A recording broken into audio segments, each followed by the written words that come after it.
Episode 53, Do We Have Shippers? Damn. It's actually a kissing scene. At this moment, Lu Tingxiao was contemplating radish. He recalled Ningxi's reminder to him that day, everyone has their own preferences. Even if a vegetable is perfect, someone who likes radishes will never appreciate it. Back then, he was confident that Ningxi did have feelings for him. He thought her words were just an excuse, so he didn't think much about it. However, now, he had to start taking this issue seriously. Perhaps, he was indeed a vegetable, not her radish. Seeing his elder brother coldly staring at a plate of carrots, Lu Jingli felt a chill down his spine. Brother, are you okay? Why was he glaring at a plate of carrots so fiercely? Later, Lu Tingxiao expressionlessly pressed the bell to call the butler, instructing him to remove the plate of carrots and making it clear that such vegetables were not allowed on the dining table in the future. Lu Jingli had black lines all over his head. Even though he was extremely clever, he couldn't comprehend the thought process of a man in love. At the same time, at Junlai Hotel in the film and television city, Ningxi had just applied a face mask and was preparing to sleep when the doorbell rang. Looking at the person outside the door, Ningxi was surprised. Jiong, why did you come here? I also joined the crew and am staying in your building. Ningxi was speechless. I only joined the crew because of the heavy workload. Why are you here? I'm saving time to play games for a bit. Is that not allowed? Jiong had an air of entitlement. Fine. You win. Ningxi gave him a thumbs up and asked, so, instead of playing your game, why did you come here? With a dissatisfied expression, Jiong said, that game is too slow.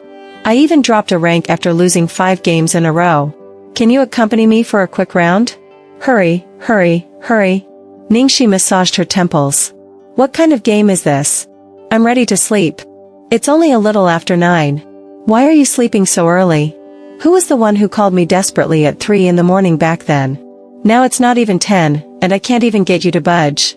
Hee hee hee. Jiong sneered, looking like he was watching a heartless person. Indeed, what goes around comes around. Ningxi sighed. Alright. Can't I go? Wait for me to change my clothes. 10 minutes later, the two of them changed into inconspicuous clothes and wore masks as they entered a bar. Since this was a film and television city, bars often had celebrities visiting. Thus, even if they were wearing masks, the owner didn't find it strange. He didn't scrutinize their IDs and directly let them in. There were no more private rooms available, so the two found a small cubicle to sit in and turned on the computer. It had been a long time since Ningxi logged into the game, and she had even forgotten her password. Golden Retriever, what's my password again? Jiong looked at her with disdain, bypassed her, and directly entered a series of passwords for her. Thanks. Ningxi pressed enter to log in. As soon as she logged in, numerous system messages popped up. Ningxi looked at those glowing pop-ups with excitement. Damn. A tycoon. Why did you send me so many skins? And they're all limited editions. Jiong, upon hearing this, was furious. Damn, I sent you a birthday gift, and you haven't even looked at it? It's been so many days. Haven't you logged in before? No wonder you even forgot your password. Ningxi admitted guiltily. I've been busy. Jiong glared at her coldly. All excuses. You simply don't care. I'm sorry. You know I have a bad memory. Thank you for the gift, I love it so much. How about staying up all night with you tonight? Staying up all night? Did you really say that? I said it. I'll help you win back all the ranks you lost. Let's go. Ningxi, the self-sacrificing gentleman, indeed stayed up all night playing games with Jiong. After not having much fun since returning to China, Jiong finally had a satisfying night. He won 10 games in a row, enjoying the long-lost thrill. Ningxi, who hadn't relaxed for a long time, played with enthusiasm and let out a yawn. Fortunately, we don't have many scenes to shoot today, I can catch up on some sleep. When the two returned to their rooms and fell into a deep sleep, little did they know that a storm was brewing outside. In the end, both of them were summoned by their respective agents and were called to Lei Ming's room. Didn't we start work in an hour? Why bother us so early in the morning? Jiong complained with messy hair and sleepy eyes. Ningxi wasn't much better. Her butt barely touched the chair, and she was about to fall asleep again. Lin Jiji paced back and forth in the room, then looked at the two of them with a serious tone. What did you two do last night? We didn't do anything. The two sensed that something was off with her tone, so they very cooperatively shook their heads, denying it. Lei Ming, on the side, seemed to have anticipated their reaction. He sighed helplessly and handed his phone to them. Then, explain this.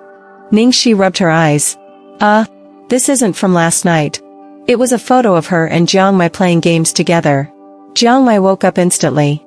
Damn. This is just a back view, right? How did they recognize me even though I was bundled up like this? Then Lei Ming turned to the next picture. This one wasn't a back view, it was a clear front view.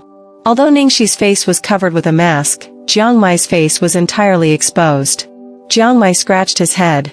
I got a little too excited for a while, so I took off the mask, but it was less than 10 seconds. How did they capture that?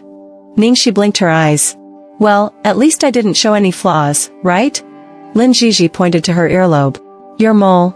Although the person in the photo has a similar figure to you, your mole is too distinctive. People couldn't help but associate it with you. Ningxi said, who is this? They have such a sharp eye. Without Lu Tingxiao's reminder, she really forgot about this little detail. Jiong Mai looked frustrated. When we went out, we even used the staff's ID cards and didn't use our own. Who's so bored to take these and post them? They can recognize even Ningxi's tiny mole? Lei Ming shrugged. It should be your fans, and they seem to be fans who ship you too. Ningxi widened her eyes. What's shipping? Do I have shippers with him? At this moment, Lin Jiji's face was unusually solemn. Ningxi, I think you should remember that I told you from the first day you joined the company that your current situation absolutely does not allow you to be in a relationship. This time, she was careless. She should have noticed that the way Ningxi and Jiong Mai interacted, including their chemistry while acting and their understanding of each other during interviews, wasn't like that of two people who had just met. Especially the way Jiong Mai looked at Ningxi, it was quite unusual. No. Absolutely not. Jijijia, you've misunderstood. We're not in a romantic relationship. Ningxi hastily waved her hands to deny, then shot Jiong Mai a glare. Damn, can't we decide whether to tell Lin Jiji about our relationship? Jiong Mai remained silent, giving her a casual look. Lin Jiji, being Ningxi's manager, left it up to Ningxi to decide whether to inform her or not. After pondering for a moment, Ningxi had no choice but to truthfully confess, Jijijia, it's like this. I met Senior Jiong when we were studying abroad, and at that time, we did date for a while, but it was just like playing house, and we broke up after a few days. Now, we're just good friends. I know I should have reported such an important matter to you earlier, but, you see, I initially misunderstood that you were Jiong Mai's ex-girlfriend. I was afraid it would be awkward if I mentioned it, so I didn't say anything. Lin Jiji was momentarily surprised and said, I'm Jiong Mai's ex-girlfriend? Who told you that? After speaking, her gaze landed on Jiong Mai. Jiong Mai's expression darkened slightly. What are you looking at me for? It's not me who said that. She just made wild guesses. Ningxi gave him a disdainful look. Who asked you to behave so abnormally? Can I be blamed for overthinking? Seeing that the two were about to start arguing again, Lin Jiji pinched her brow and sighed, explaining, Ningxi, my relationship with Jiong Mai is just that of an artist and his former manager. You don't need to worry. As soon as she finished speaking, Jiong Mai's eyes flashed with an imperceptible cold light. Alright, I understand now. Since Lin Jiji personally clarified, Ningxi naturally believed her. Now, let's discuss how to handle this matter. Jiong Mai's fans were a bit resistant to you before, but that was due to malicious guidance. Now, their attitudes have changed significantly. There are even many fans shipping you too. So, after discussing with Ming Ji, we suggest that when you make a statement or face questions from the media, you can be a bit ambiguous. Don't deny too thoroughly. You can say that both of you are in the same company, have compatible personalities, appreciate each other, and are currently good friends, leaving some room for fans' imagination. Ningxi obediently nodded. Okay, I'll listen to Jijijia. Jiong Mai leaned on his chin lazily. I have no objections. Can I go back to sleep now? Ningxi slapped him on the head. Sleep my ass. Wake up quickly. We have to start filming. What scenes are we shooting this afternoon? Jiong Mai impatiently scratched his head. What scene is it? Ningxi stared at him without mercy. A kissing scene. Don't tell me that the script has been modified all this time, and you haven't read it even once.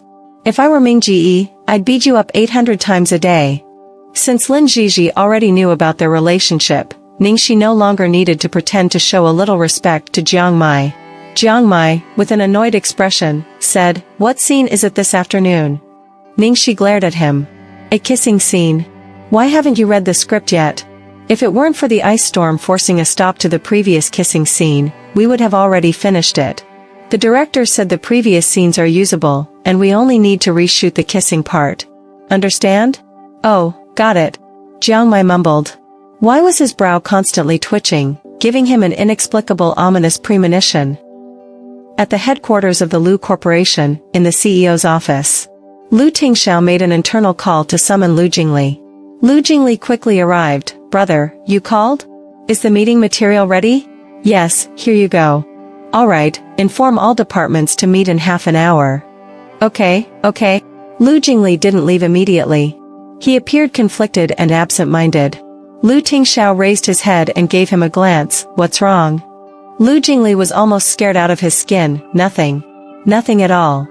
Lu Tingxiao put down the pen in his hand and looked at him with a penetrating gaze. Lu Jingli stood straight like a soldier undergoing inspection, striving to maintain composure. However, his guilty conscience was evident. After 5 seconds, Lu Tingxiao finally withdrew his gaze. Just as Lu Jingli let out a sigh of relief, he saw Lu Tingxiao quickly typing a few letters on the computer keyboard and then pressing the enter key. Lu Jingli clearly saw the letters Lu Tingxiao entered, Ningxi. Oh no. His brother decided to search it himself. Oh dear brother. Why are you so clever? After Lu Tingxiao searched for the keywords, all the latest and trending news about Ningxi instantly popped up. Jiong Mai and Ningxi play games all night, intimate behavior raises suspicions of romance. Similar age, shared interests, like-minded, the perfect match of Jiong and Ning. Both deny relationship, fans shout, they're together. Jiong and Ning voted as the annual most matching couple. And more. Without a doubt, Lu Tingxiao had seen everything he shouldn't have seen. Lu Jingli closed his eyes, not daring to look at his brother's expression. Lu Tingxiao shut down the computer, put on his coat, and said, "Jingli, prepare the car." "Huh? What about the meeting?" "Postpone it until tomorrow." "Then where are you going now?" Lu Jingli swallowed nervously, following behind. Inspection. Inspection? Could it be? Meanwhile, at the outskirts of Beijing, at the Jingbei Film and Television City.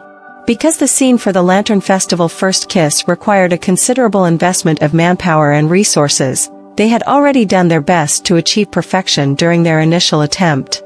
Ningxi and Jiong Mai had performed exceptionally well, so the director decided to only reshoot the latter part to save time and expenses. To ensure the actors were in the best state, the director had even specially dismissed all irrelevant personnel from the set. Finally, everything was ready. Guo Qixing was about to shout action, but suddenly, the producer Wang Taihe rushed over in a hurry, dragging him aside along with assistant director Zhang Rui. Guo Qixing was surprised. Did the boss of Shengshi suddenly come to inspect? Why so suddenly? It doesn't matter though. Both Mai and Ningxi's performances are fine. Let him come. Wang Taihe was anxious, patting his thigh. Oh my, great director, if it were only second young master coming, I wouldn't be this nervous. It's the big boss. The young master of the Lu Corporation. Guo Qixing was dumbfounded. Who? Are you talking about? Lu Tingxiao?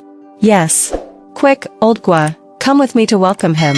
Zhang Rui, go quickly and instruct the staff and the 2 actors. Hurry. Understood, I'm going. The preparations were completed, but the shooting did not start, and Guo Qixing and Wang Taihe suddenly disappeared. Seeing Zhang Rui running over, Ningxi immediately asked in suspicion, "What's going on, assistant director? Who's coming?" Jiong Mai couldn't help but look towards Zhang Rui. His forehead was throbbing even more intensely now. Zhang Rui hurriedly explained, Lu Corporation's CEO, Lu Tingxiao, is coming for an inspection. The directors have already gone to greet him. Do I need to explain how crucial this scene is? So, make sure to perform well today. Ningxi was stunned. Lu Tingxiao? Assistant director, are you sure you're not mistaken? It should be Lu Jingli, right? No mistake. Lu Jingli is also coming. Hurry up and get ready. After Zhang Rui finished speaking, he rushed off to give instructions to other staff. Ningxi rubbed her ear. Golden hair, did I mishear just now? The assistant director said Lu Tingxiao is coming. You didn't mishear. I heard it too. Jiong Mai's expression was not pleasant. Damn it. No wonder he had a bad feeling all this time. It turns out he was waiting for him here. Zhang Rui urgently cleared the area, dispersing unnecessary personnel. Then he quickly set up chairs, beverages, and sun umbrellas. Before long, the guests arrived. Leading the way was Lu Tingxiao, dressed in a sharp suit, with an imposing presence. Lu Jingli followed him, looking around casually. The core members of the directing team surrounded them, with Wang Taihe enthusiastically explaining the progress and plans of the crew. Guo Qixing warmly invited the two of them to the best viewing spot. President Lu, second young master, please sit. You've come at the right time today. This scene is going to be fantastic. Oh? What scene are we shooting today? Lu Jingli asked with interest as he grabbed a grape and tossed it into his mouth. Guo Qixing enthusiastically explained the plot for quite some time. After the script changes, there's only this kissing scene left. We aim to achieve the most beautiful effect. Lu Jingli wiped his face. Damn it. It's actually a kissing scene. Not only did they have to rush to film a kissing scene, but it seemed to be the one from the day of artificial rain. What luck. He had nothing more to say. Lu Tingxiao showed no expression from start to finish. Although he sat there, he gave off an aura as if there were no others around, seemingly paying no attention to anyone else. Guo Qixing felt a bit awkward, but fortunately, he had heard about this young master's temperament before, so he didn't mind. Finding words to say, he continued, the acting skills of both Ning Shi and Jiong Mai are excellent, and what's even more rare is their excellent cooperation and tacit understanding. Most of their scenes are done in one take. Guo Qixing thought to himself, praising the artists from his own company was never wrong, right? Lu Tingxiao sat in a chair, took the tea handed to him by Lu Jingli, and spoke with a slightly cool and distant tone. Is that so? Yes. I don't know if you saw the behind-the-scenes footage. Both challenging scenes yesterday were done in one take. Guo Qixing inexplicably felt his back becoming colder and colder as he spoke. Lu Jingli cleared his throat and timely stopped this topic. Alright, let's get started. Okay, let's begin. Guo Qixing eagerly went to make preparations. Lighting, props, cameras. All departments, get ready. Actors, get in your positions. The staff immediately prepared nervously, fearing any mistakes, especially since the big boss was personally inspecting. Lu Tingxiao was busy with numerous tasks and had no time to attend to the affairs of a subsidiary company, let alone personally inspect it. This was an unprecedented event. It felt like this would be something he could brag about on social media for a long time.